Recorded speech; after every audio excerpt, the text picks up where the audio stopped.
സംസ്ഥാനത്ത് പോളിംഗ് സാമഗ്രികളുടെ വിതരണം തുടങ്ങി 25,000 പോളിംഗ് ബൂത്തുകളാണ് സജ്ജമാകുന്നത്. രാവിലെ മുതൽ പോളിംഗ് ക്രമീകരണങ്ങൾ നടക്കുകയാണ്. നാളെയാണ് വോട്ടെടുപ്പ്. നമുക്ക് തത്സമയ വിവരങ്ങളിലേക്ക് പോകാം. തിരുവനന്തപുരത്ത് നിന്ന് ഡി ബിനോയ് ചേരുന്നു, കൊച്ചിയിൽ നിന്ന് എബി തോമസ് ചേരുന്നു, ഒപ്പം കോഴിക്കോട്ട് നിന്ന് മേഘന മുരളിയും. നമുക്ക് ആദ്യം ബിനോയിലേക്ക് പോകാം. ബിനോയ്, സംസ്ഥാനത്ത് പോളിംഗ് സാമഗ്രികളുടെ വിതരണം തുടങ്ങിയിരിക്കുന്നു. എങ്ങനെ ബൂത്തുകൾ സജ്ജമാകുന്നു? എത്രമാത്രം ബൂത്തുകളാണ് കേരളത്തിൽ ഉടനീളമുള്ളത്? എങ്ങനെയാണ് വിശദാംശങ്ങൾ? ഫിജി ഇപ്പോൾ സംസ്ഥാന വ്യാപകമായി പോളിംഗ് സാമഗ്രികളുടെ വിതരണം ആരംഭിച്ചു കഴിഞ്ഞിരിക്കുന്നു. ഞാൻ നിൽക്കുന്ന ഈ വിതരണ കേന്ദ്രത്തിൽ ഇതുവരെയായും ഇലക്ട്രോണിക് വോട്ടിംഗ് മെഷീനുകൾ വിതരണം ചെയ്ത് നൽകിയിട്ടില്ല. അതേസമയം ജോലിയുമായി ബന്ധപ്പെട്ട ഉദ്യോഗസ്ഥർ ഇവിടെ എത്തി ഇങ്ങനെ കാത്തിരിക്കുന്ന ഒരു കാഴ്ചയാണ് കാണാൻ കഴിയുന്നത്.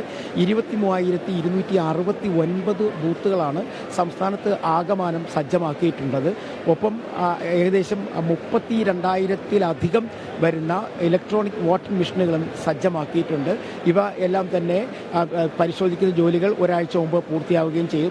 കുറച്ചു മുമ്പ് തിരുവനന്തപുരത്തിൻ്റെ ചുമതലയുള്ള ജില്ലാ കളക്ടർ ജെറോം ജോർജ് ഇവിടെ എത്തി മാധ്യമങ്ങളെ കണ്ടിരുന്നു. പ്രധാനമായും അദ്ദേഹം പറഞ്ഞത് തിരുവനന്തപുരം ജില്ലയിൽ 134 പ്രശ്നബാധിത ബൂത്തുകളാണുള്ളത്. അതിൽ അവിടെയെല്ലാം തന്നെ പൂർണ്ണമായും പോളിംഗ് പൂർണ്ണമായും റെക്കോർഡ് ചെയ്യുന്നതിനുള്ള സംവിധാനങ്ങൾ ഒരുക്കിയിട്ടുണ്ട്. മാത്രവുമല്ല കൂടുതൽ കേന്ദ്ര സേന അംഗങ്ങളെ ആ സ്ഥലങ്ങളിലൊക്കെ നിയോഗിച്ചിട്ടുമുണ്ട്.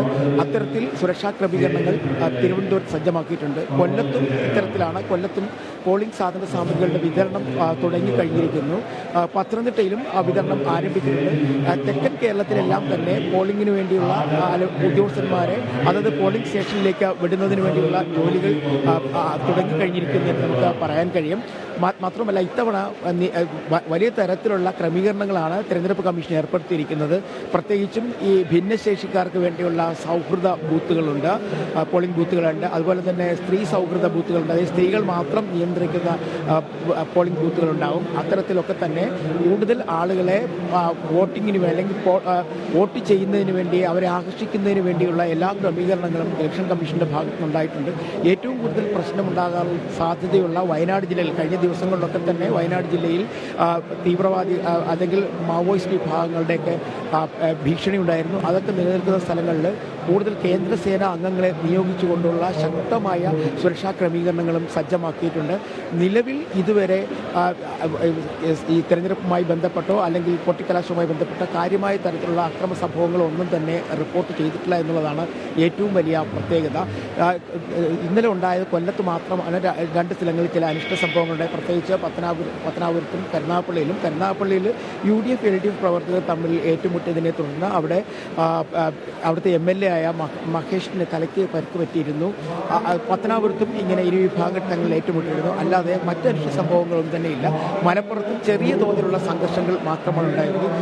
ഇനി 24 മണിക്കൂർ സമയമാണ് സ്ഥാനാർത്ഥികൾക്ക് വേണ്ടി ഉള്ളത്. അത് നിശബ്ദ പ്രചരണത്തിന്റെ സമയമെന്ന് വേണമെങ്കിൽ നമുക്ക് പറയാം. അതിലേക്ക് തിരികെ എത്താം. ഞാൻ ബിനുവിലേക്ക് തിരികെ വരാം. ഇന്ന് തീർച്ചയായും നിശബ്ദ പ്രചാരണത്തിന്റെ ദിനമാണ്. അതിന്റെ വിശദാംശങ്ങളിലേക്ക് എത്തേണ്ടതുണ്ട്. ബിനുവിലേക്ക് മടങ്ങിയെത്താം. നമുക്ക് കൊച്ചിയിലേക്ക് വരാം. എബി ചേരുന്നു. എബി, ഇന്ന് പോളിംഗ് സാമഗ്രികളുടെ വിതരണം എറണാകുളത്ത്, കൊച്ചിയിൽ ആരംഭിച്ചു കഴിഞ്ഞിട്ടുണ്ടോ? ഇതിനോടകം മധ്യകേരളത്തിൽ എങ്ങനെയാണ് ഈ പോളിംഗിനുള്ള ഒരുക്കങ്ങൾ?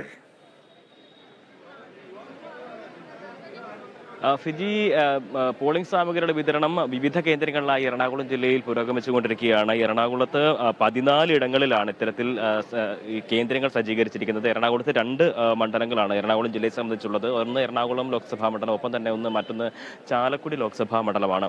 അങ്ങനെ ഈ ഓരോ ലോക്സഭാ മണ്ഡലങ്ങൾക്കും 7 വീതം ആണ് നിയമസഭാ മണ്ഡലങ്ങളുണ്ട്. ഈ 7 നിയമസഭാ മണ്ഡലങ്ങളിലേക്കുമുള്ള സാധന സാമഗ്രികൾ ഓരോ ഘട്ടങ്ങളിലായി അല്ലെങ്കിൽ ഓരോ കേന്ദ്രങ്ങളിൽ നിന്നായി വിതരണം ചെയ്യുന്ന നടപടികൾ പുരോഗമിച്ചുകൊണ്ടിരിക്കുകയാണ്. ഇപ്പോൾ തൃക്കാക്കര നിയമസഭാ മണ്ഡലത്തിലേക്കുള്ള പോളിംഗ് സാമഗ്രികളാണ് ഇപ്പോൾ ഇവിടെ നിന്നും ഈ മഹാരാജാസ് കോളേജിൽ നിന്നും വിതരണം ചെയ്യുന്നത്. അതിനുള്ള നടപടികൾ രാവിലെ 8 മുതൽ തന്നെ ആരംഭിച്ചിരുന്നു. ഇതിൽ സ്വീകരിക്കുന്നതിന് വേണ്ടിയിട്ടുള്ള പോളിംഗ് ഉദ്യോഗസ്ഥരെല്ലാവരും തന്നെ ഇവിടെ നേരത്തെ തന്നെ വന്ന് അവരുടെ കടമകളിലേക്ക് കടന്നിരിക്കുന്നു എന്നുള്ളതാണ് ഏറ്റവും പ്രധാനമായും എടുത്തു പറയേണ്ട കാര്യം. നമുക്കറിയാം, ഇതൊരു ജനാധിപത്യത്തിൻ്റെ ഏറ്റവും വലിയ ഒരു ഉത്സവം എന്ന നിലയ്ക്ക് തന്നെ ആഘോഷിക്കുന്ന അല്ലെങ്കിൽ ആ നിലയ്ക്ക് ഗൗരവത്തോടു കൂടി കാണുന്ന ഒരു പ്രക്രിയ കൂടിയാണ്. അപ്പോൾ അതിൻ്റെ ഏറ്റവും ഗൗരവത്തോടു കൂടി തന്നെ ഈ നടപടികളെല്ലാം തന്നെ മുന്നോട്ട് പോകുന്നു എന്നുള്ളതാണ് ഏറ്റവും ശ്രദ്ധേയമായിട്ടുള്ള ഒരു കാര്യം. അതിന് വേണ്ടിയിട്ടുള്ള ഒരുക്കങ്ങൾ നേരത്തെ തന്നെ തയ്യാറാക്കി നടത്തിയിരുന്നു. ഈ പോളിംഗ് സാമഗ്രികളുടെയൊക്കെ തന്നെ കമ്മീഷനിങ് ഉൾപ്പെടെയുള്ള കാര്യങ്ങൾ അത് നേരത്തെ തന്നെ, അതായത് 18-ാം തീയതിയോട് കൂടി അത് പൂർത്തിയാക്കിയിരുന്നു. ആ കമ്മീഷൻ ചെയ്ത യന്ത്രങ്ങളാണ്, പോളിംഗ് സാമഗ്രികളാണ് ഇപ്പോൾ ഇത് നൽകുന്നത്. അന്നത്തെ ദിവസം ആ 18-ാം തീയതി രാവിലെ മുതൽ തന്നെ അതിനുള്ള നടപടികൾ ആരംഭിച്ചിരുന്നു. അത് വിവിധങ്ങളായിട്ടുള്ള രാഷ്ട്രീയ പാർട്ടി നേതാക്കളുടെ ഉൾപ്പെടെ സാന്നിധ്യത്തിലാണ് ആ നിലയ്ക്കുള്ള അതിൻ്റെ കമ്മീഷനിങ് കാര്യങ്ങളെല്ലാം തന്നെ ക്രമീകരിച്ചിരിക്കുന്നത്. എറണാകുളം മണ്ഡലത്തിലാണെങ്കിൽ 1130 പോളിംഗ് സ്റ്റേഷനുകളാണുള്ളത്. ഈ 1130 പോളിംഗ് സ്റ്റേഷനിലേക്കുള്ള സാമഗ്രികൾ ഈ ഞാൻ പറഞ്ഞതുപോലെ തന്നെയുള്ള 7 ഇടങ്ങളിൽ നിന്നായി കൊടുക്കുന്നുണ്ട്. അത് കളമശ്ശേരി നിയോജക മണ്ഡലം അല്ലെങ്കിൽ നിയമസഭാ മണ്ഡലത്തിലേക്കുള്ളത് SNHS പറവൂരാണ്. പറവൂരെ നിയമസഭാ മണ്ഡലത്തിലേക്കുള്ളത് government higher secondary school north പറവൂരിലാണ് വിതരണം ചെയ്യുന്നത്. വൈപ്പിൻ മണ്ഡലത്തിലേത് കൊച്ചിൻ കോളേജാണ്. കൊച്ചി മണ്ഡലത്തിലേത് TDHS മട്ടാഞ്ചേരി. തൃപ്പൂണിത്തറയിലേതാണ് മട്ടാഞ്ചേരിയിൽ, ഞാൻ പറഞ്ഞതുപോലെ തന്നെ തൃപ്പൂണിത്തറയിലാണ് മഹാരാജാസ് കോളേജിൽ നടക്കുന്നത്. എറണാകുളം മണ്ഡലത്തിലേത് SRV സ്കൂളിലാണ്. തൃക്കാക്കരയിലേത് ഗേൾസ് ഹൈസ്കൂളിലുമാണ് നടക്കുന്നത്. അങ്ങനെ എറണാകുളം ജില്ലയിലെ അല്ലെങ്കിൽ എറണാകുളം ലോക്സഭാ മണ്ഡലത്തിലേക്കുള്ള 7 നിയമസഭാ മണ്ഡലങ്ങളിലെ സാമഗ്രികൾ ഈ നിലയിൽ വിതരണത്തിനുള്ള ക്രമീകരണങ്ങൾ നടത്തിയിരിക്കുന്നു. ഒപ്പം തന്നെ ചാലക്കുടി മണ്ഡലത്തിലും സമാനമായ രീതിയിൽ 7 ഇടങ്ങളിലായി തന്നെ ക്രമീകരണങ്ങൾ നടത്തിയിട്ടുണ്ട്. അതിൽ ചാലക്കുടി മണ്ഡലത്തിലെ ഒന്നാമത്തേതായി പെരുമ്പാവൂരാണ്. പെരുമ്പാവൂർ നിയമസഭാ മണ്ഡലമാണ്. അവിടെ അത് ഗവൺമെന്റ് ബോയ്സ് ഹൈസ്കൂളിലാണ് പെരുമ്പാവൂരിലെ സാധന സാമഗ്രികൾ, അതായത് ഈ പോളിംഗ് സാധന സാമഗ്രികൾ വിതരണം ചെയ്യുന്നത്. അങ്കമാലി നിയോജക മണ്ഡലത്തിലേത് UC കോളേജിലാണ് വിതരണം ചെയ്യുന്നത്. ആലുവ UC കോളേജിൽ നിന്നും വിതരണം ചെയ്യുന്നു.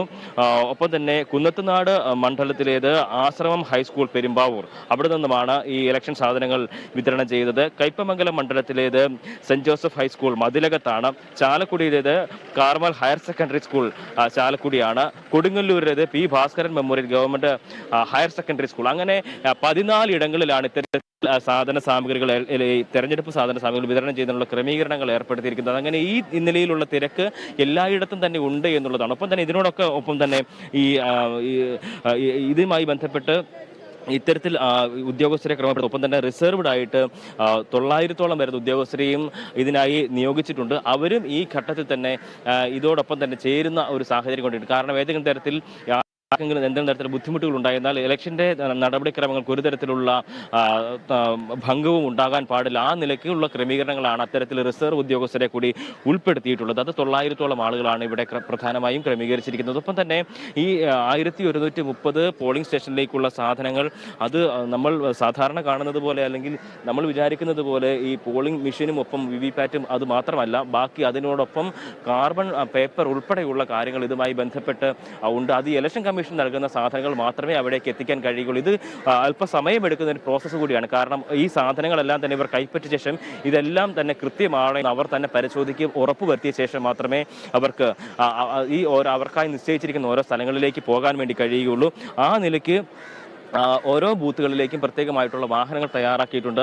ആ വാഹനങ്ങൾ ഒരു ടീമായി തന്നെയാണ് ഇവർ പോകുന്നത്. ഒപ്പം തന്നെ ഇന്ന് അവർക്ക് നിശ്ചയിച്ചിരിക്കുന്ന ഓരോ ബൂത്തുകളിലും അവർ എത്തി ആ സാധനങ്ങളെല്ലാം തന്നെ അവിടെ ക്രമീകരിച്ച് അതിനുശേഷം അവർ അവിടെ തന്നെ തങ്ങേണ്ട ഒരു സാഹചര്യം കൂടിയുണ്ട്. ആ നിലയ്ക്കാണ് അത്തരത്തിൽ വളരെ സുരക്ഷിതത്തോടുകൂടിയും ഒപ്പം തന്നെ ഏറ്റവും കരുതലോടുകൂടിയും ഏറ്റവും ജാഗ്രതയോടുകൂടി നടത്തുന്ന ഒരു പരിപാടി തന്നെയായിട്ടാണ് ആ നിലയ്ക്കാണ് അതിൻ്റെ ക്രമീകരണങ്ങളെല്ലാം ഏർപ്പെടുത്തിയിരിക്കുന്നത്. ഇങ്ങനെ നമ്മൾ ഇപ്പോൾ മഹാരാജാസിലുള്ളത് ഇതുപോലെ തന്നെ 13 ബാക്കിയുള്ള സ്ഥലങ്ങളിലും ഇതിന് സമാനമായ രീതിയിലുള്ള പ്രോസസ്സുകൾ പുരോഗമിച്ചുകൊണ്ടിരിക്കുകയാണ്. ഒപ്പം തന്നെ ഓരോ ഉദ്യോഗസ്ഥർക്കും ഓരോരോ ചുമതലകൾ നൽകിയിട്ടുണ്ട്. ഒപ്പം ഈ മെഷീനുകൾ കേടുപാട് എന്തെങ്കിലും തരത്തിലുള്ള സംഭവിച്ചു കഴിഞ്ഞാൽ തന്നെ അതിന് പ്രത്യേകമായിട്ടുള്ള ഉദ്യോഗസ്ഥരുണ്ട്. അത് അവർ നിരവധിയായിട്ടുള്ള അവർക്ക് ഓരോ ഏരിയ നൽകിയിട്ടുണ്ട്. ആ പ്രദേശങ്ങളിൽ അവർ കൃത്യമായ രീതിയിൽ ഒരു GPS ഘടിപ്പിച്ച വാഹനത്തിൽ അവർ സഞ്ചരിച്ചുകൊണ്ട് ഈ കാര്യങ്ങളെല്ലാം തന്നെ വീക്ഷിക്കും.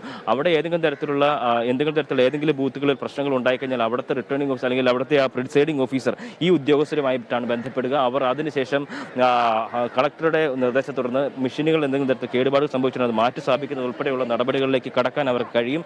അത്തരത്തിൽ ഏറ്റവും വേഗത്തിൽ ഏറ്റവും സുതാര്യമായി അല്ലെങ്കിൽ ഏറ്റവും ജാഗ്രതയോടുകൂടി തന്നെ ഈ നടപടികളെല്ലാം തന്നെ പൂർത്തിയാക്കുന്നതിന് വേണ്ടി പുരോഗമിച്ചു പുരോഗമിച്ചുകൊണ്ടിരിക്കുന്നത്. എന്തായാലും അതിനനുസരിച്ചുള്ള നടപടികൾ പുരോഗമിക്കുന്നു. ഒപ്പം തന്നെ ഇവിടെ വന്ന് ഈ സാധന സാമഗ്രികൾ വാങ്ങിച്ചുകൊണ്ട് പോകുന്ന ആളുകൾക്ക് അത് ഓരോ പോളിംഗ് സ്റ്റേഷന്റെ റേഞ്ച്, വില്ലേജ്, ഒപ്പം തന്നെ സെക്ടർ ഓഫീസർ, അവരുടെ സെക്ടർ അസിസ്റ്റന്റ്, അവരുടെ എല്ലാം തന്നെ ഫോൺ നമ്പർ തുടങ്ങിയ കാര്യങ്ങളെല്ലാം തന്നെ ഈ ഒരു ഫ്ലെക്സ് ബോർഡിൽ കൃത്യമായ രീതിയിൽ രേഖപ്പെടുത്തിയിട്ടുണ്ട്. അപ്പോൾ അവർക്ക് ഈ വന്ന് മേടിക്കുന്ന ആളുകൾക്ക്, അതായത് ഉദ്യോഗസ്ഥർക്ക് കൃത്യമായ രീതിയിൽ അവരുടെ സെക്ടറൽ ഓഫീസർ ആരാണ്, അദ്ദേഹത്തിന്റെ നമ്പർ എന്താണ് തുടങ്ങിയ കാര്യങ്ങളെല്ലാം കൃത്യമായ രീതിയിൽ മനസ്സിലാക്കാൻ സാധിക്കുകയും ചെയ്യും. ആ നിലയ്ക്ക് ഏറ്റവും കരുതലോടുകൂടി തന്നെയാണ് ഈ കാര്യങ്ങളെല്ലാം തന്നെ പുരോഗമിച്ചുകൊണ്ടിരിക്കുന്നത്. ഈ ഇലക്ഷൻ സാധന സാമഗ്രികളെല്ലാം തന്നെ ഇപ്പോൾ വിതരണം പുരോഗമിച്ചുകൊണ്ടിരിക്കുകയാണ്. ഫിജി. ശരി, ബി കൊച്ചിയിൽ നിന്ന് റിപ്പോർട്ട് ചെയ്ത് നമുക്ക് കോഴിക്കോട്ടേക്ക് പോകാം. മേഘന, തിരുവനന്തപുരത്തും കൊച്ചിയിലുമൊക്കെ കാണുന്നത് പോലെയുള്ള തയ്യാറെടുപ്പുകൾ കോഴിക്കോടും പുരോഗമിക്കുന്നു എന്ന് കരുതാം. എങ്ങനെയാണ് അവിടെ സാമഗ്രികളുടെ വിതരണവും മറ്റും നടക്കുന്നത്? എന്തൊക്കെ ചുമതലകളാണ് ഉദ്യോഗസ്ഥർക്ക് വീതിച്ചു നൽകുന്നത്? ഫിജി, രാജ്യത്ത് ഏറ്റവും വലിയൊരു ജനാധിപത്യത്തിൻ്റെ ഉത്സവം നടക്കുമ്പോൾ അതിന് തയ്യാറാവുകയാണ് കോഴിക്കോട് ജില്ലയും. കോഴിക്കോടും അതിന് വേണ്ടിയിട്ടുള്ള, അതായത് നാളെ പോളിംഗ് ബൂത്തിലേക്ക് പോകാനുള്ള ഒരുക്കങ്ങളൊക്കെ അതിൻ്റെ അവസാന ഘട്ടത്തിലാണ്. കോഴിക്കോട് ജില്ലയെ സംബന്ധിച്ചിടത്തോളം മുന്നണികളും സ്ഥാനാർത്ഥികളും ഒക്കെ അവരുടെ ഒരുക്കങ്ങളൊക്കെ പൂർത്തിയാക്കി കഴിഞ്ഞു. ഇനി തിരഞ്ഞെടുപ്പിൻ്റെ ഭാഗമായിട്ടുള്ള ഉദ്യോഗസ്ഥരുടെ ഒരുക്കങ്ങളാണ്. ഇവിടെ ഞാനിപ്പോൾ തുടരുന്നത് കോഴിക്കോട് സൗത്ത് മണ്ഡലത്തിൻ്റെ ഭാഗമായിട്ടുള്ള കോഴിക്കോട് ക്രിസ്ത്യൻ കോളേജിലാണ്. ഈ ക്രിസ്ത്യൻ കോളേജിൽ പ്രത്യേകമായി സജ്ജീകരിച്ചിട്ടുള്ള കേന്ദ്രത്തിലാണ് കോഴിക്കോട് സൗത്ത് മണ്ഡലത്തിലെ പോളിംഗ് ബൂത്തിലേക്കുള്ള സാമഗ്രികളുടെ വിതരണം നടക്കുന്നത്. അതിപ്പോൾ EVM മെഷീൻ ഒഴികെയുള്ള ബാക്കി തെരഞ്ഞെടുപ്പുമായി ബന്ധപ്പെട്ടിട്ടുള്ള ബാക്കി മെറ്റീരിയൽസ് ഒക്കെ ഇവിടെ വിതരണം തുടങ്ങിക്കഴിഞ്ഞു. EVM മെഷീൻ ഇതുവരെ ലഭ്യമാക്കിയിട്ടില്ല. ബാക്കിയുള്ള എല്ലാ സാമഗ്രികളും, അതായത് ബാലറ്റ് പേപ്പർ അടക്കമുള്ള മഷിയും മറ്റ് രജിസ്റ്റർ മറ്റ് പേപ്പേഴ്സും മറ്റും നാളെ പോളിംഗ് ബൂത്തിൽ ഒരു വോട്ടർക്ക് വോട്ട് ചെയ്യേണ്ട മറ്റ് സാമഗ്രികളുടെ വിതരണങ്ങളൊക്കെ തുടങ്ങിയിട്ടുണ്ട്.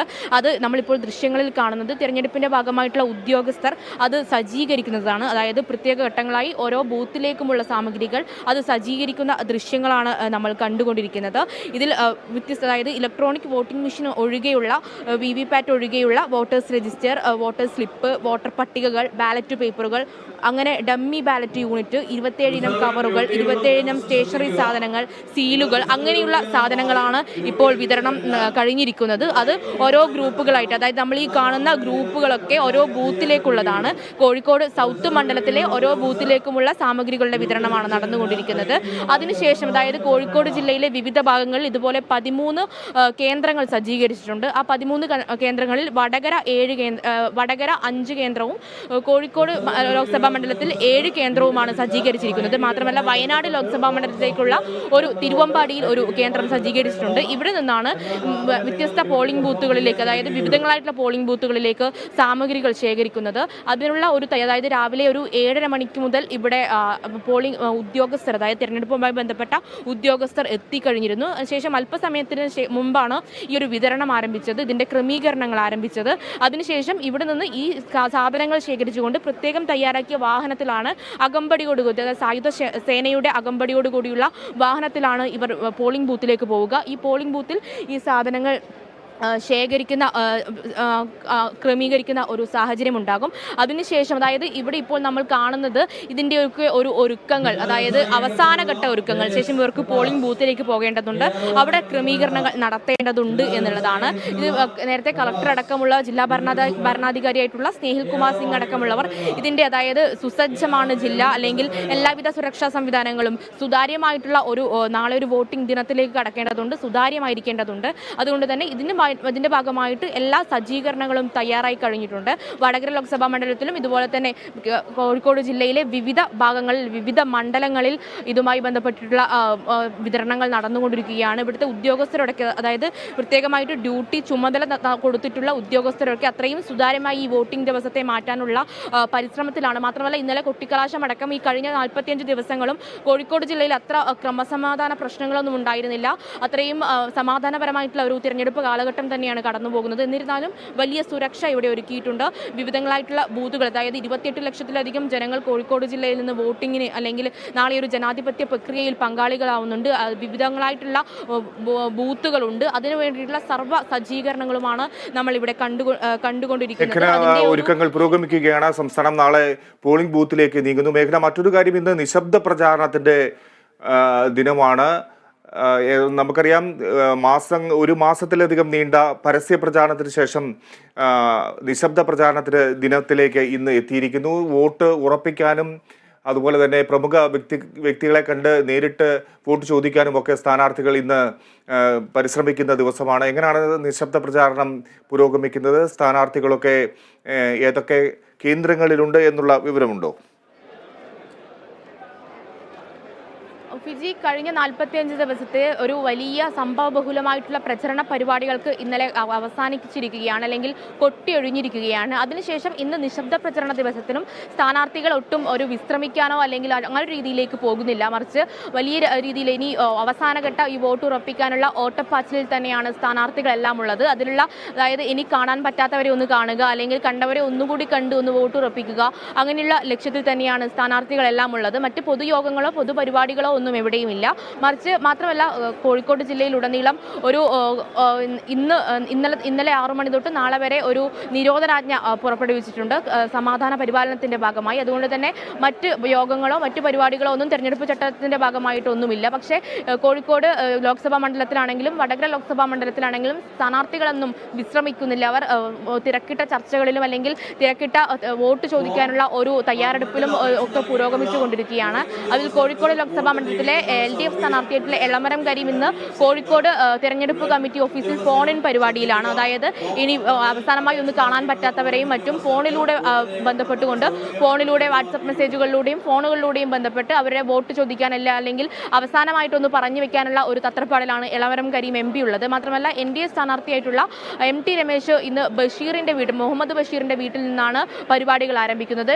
കോഴിക്കോട് സിറ്റിംഗ് MP ആയിട്ടുള്ള MK രാഘവനും മറ്റ് പ്രമുഖരുടെ വീട്ടിൽ നിന്നും പ്രമുഖരെ കണ്ടുകൊണ്ടുമാണ് പ്രചരണ പരിപാടികൾ ആരംഭിക്കുന്നത്. അതുപോലെ തന്നെയാണ് വടകര ലോക്സഭാ മണ്ഡലത്തിലും സ്ഥാനാർത്ഥികളൊന്നും അതായത് ഈ അവസാനഘട്ട ഓട്ടപ്പാച്ചിൽ എന്ന് പറയേണ്ടി വരും, അവസാനഘട്ട തയ്യാറെടുപ്പ് എന്ന് പറയേണ്ടി വരും. മാത്രമല്ല ഇന്നലെ അടക്കം സ്ഥാനാർത്ഥികളെ വലിയ ആത്മവിശ്വാസത്തിൽ തന്നെയാണ് നമ്മൾ കണ്ടത്. അതായത് എല്ലാവരും ഒരു വിജയപ്രതീക്ഷ പങ്കുവയ്ക്കുന്നു. കോഴിക്കോട് 20 സീറ്റ് എന്ന് പറയുമ്പോഴും അല്ലെങ്കിൽ മാക്സിമം സീറ്റുകൾ പിടിച്ചെടുക്കുമ്പോൾ കോഴിക്കോട് ജില്ലയും വടകര ലോക്സഭാ മണ്ഡലവും വയനാട് ലോക്സഭാ മണ്ഡലവും ഒക്കെ പ്രധാനമായി നേടിയെടുക്കേണ്ട സീറ്റുകളാണ്. അതുകൊണ്ട് തന്നെ ഉറച്ച ആത്മവിശ്വാസം അവർക്കുണ്ട്. മാത്രമല്ല കോഴിക്കോട് ജില്ലയുടെ ഒരു രാഷ്ട്രീയ സാഹചര്യം എന്ന് പറയുന്നത് എവിടേക്കാണ് ട്രെൻഡ് അല്ലെങ്കിൽ എവിടേക്കാണ് ഒരു രാഷ്ട്രീയ സാഹചര്യം എന്ന് മനസ്സിലാക്കാൻ പറ്റാത്ത രീതിയിലേക്കുള്ള ഒരു അതായത് നമുക്ക് പോലും മനസ്സിലാക്കാൻ പറ്റില്ല എങ്ങനെ നിലനിൽക്കുന്നു. ഇന്ന് നിശബ്ദ പ്രചാരണത്തിന്റെ ദിവസമാണ്. സ്ഥാനാർത്ഥികൾ വോട്ട് ഉറപ്പിക്കാനുള്ള ശ്രമങ്ങൾ നടത്തുന്നു. ടെലിഫോണിൽ ബന്ധപ്പെട്ടും നേരിട്ട് കണ്ടുമൊക്കെ വോട്ട് ഉറപ്പിക്കാനുള്ള ശ്രമമാണ് നടത്തുന്നത്. മേഘന കോഴിക്കോട് നിന്ന് റിപ്പോർട്ട് ചെയ്യും. നമുക്ക് വീണ്ടും